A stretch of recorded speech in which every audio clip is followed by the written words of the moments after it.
Everything just changed for the Toronto Maple Leafs as the trade deadline inches closer and closer. A shocking new report has dropped surrounding Nick Robertson's future in Toronto. We're going to break down that report and discuss what it means going forward as the Leafs prepare for something huge. Stay tuned for all that in this episode. But before we get into it, if you're a part of the 70 or so percent who aren't subscribed to the channel, we're getting very close to 15,000 subscribers. If you're enjoying the daily content, multiple videos a day, this is the place to be. So make sure to hit that subscribe button. Darius, huge update today. And obviously, we've been talking a lot about different trade reports, trade rumors, all these different things are happening in between Leafs game day. And one dropped today, and it's comments from Nick Robertson himself, as well as some other reports.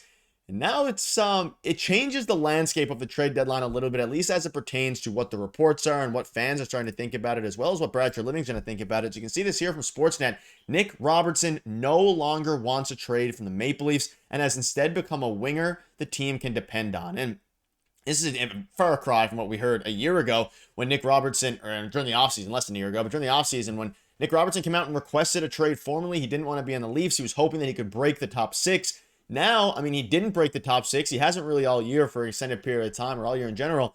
But now he's found some success there on the third line with some interesting pairings. And you can see this here. Desperate times call for desperate measures. Fight or flight. You want to survive. You want to play in the game. You got to elevate. Nick Robertson once wanted out. Now he's adapting his game and his mind to the Berube way. And again, we're a week or so away from the trade deadline here. And this throws a wrench into things.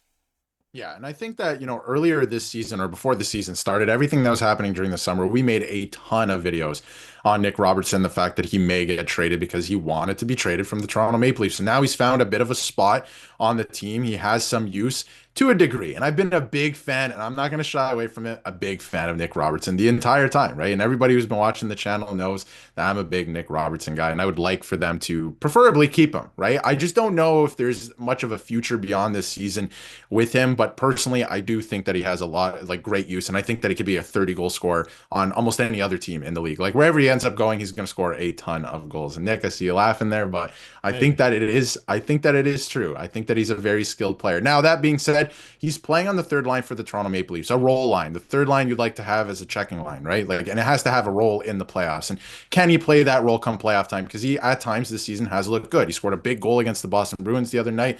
He looked pretty good in the playoffs against the Bruins when he was called upon, because obviously McMahon was out with injury and they were dealing with a ton of different injuries last year.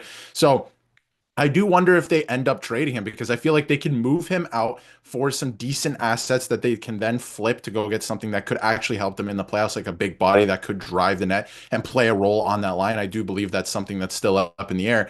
But I do wonder if that's even in the plans, because, depending on what they want to do this year at the deadline, if you move him out, he doesn't even make $1 million, right? Like, he's not going to free up that much cap space for you at this year's deadline. So I do wonder what the plan is, if they're just going to hang on to him if a scenario happens like last year where somebody does get hurt and he has to come into the lineup, because he has kind of, we saw some, a different side of Nick Robertson against the Bruins. He was, throwing some hands and faces, stuff like that. So I've been a big fan of this player, and I just wonder what the plan is with him, because it sounds like he actually wouldn't mind staying at this point. Yeah, he's playing a lot better. He's actually forechecking, which is something we saw very little of under Sheldon Keefe. And he came out, let's dive into some of his quotes. He said, the 23-year-old who went to management and tried to obviously request a trade, ultimately signed $875,000, prove himself. I want to be here, so I'm fine. I don't think about that stuff. I've been worried about my day off tomorrow doing what I got to do. And it's a bunch of different things there. So you can see here, like Coach Craig Berube and other teammates, Benoit's among the Leafs pushing sniper Nick Robertson to be more physical in his play as the playoffs approach. It's so hard when you get hit by these little players. They get you right in the ribs. You have no breath. And that's something we've started to see from Nick Robertson himself, is specifically the forecheck, just playing his game, which is something that we know he has a fantastic shot. We saw it in the OHL. We've also seen it at the NHL level as well, specifically with Nick Robertson last year, even showing a ton of different, promise, right? And then this year he comes out and he started off very slow, and now he's starting to finally come back around. And I think it's a very good sign. Yeah, it's definitely a good sign. And the leagues are different, right? Like, when we saw him in the OHL with Peterborough, he was an unbelievable scorer, one of the best players in the league. But the game is different, even in the playoffs down there, than the NHL level. You can get away with a lot more at the NHL level. And if you're not big and you don't play that style of game, you're going to feel it, right? And he's talking about that in this article as well. So he has turned it up a little bit. Like, he's playing more physical, like we saw against the Bruins. And, in games that he does get into this year, you do see it. There's a little bit of a difference in his game.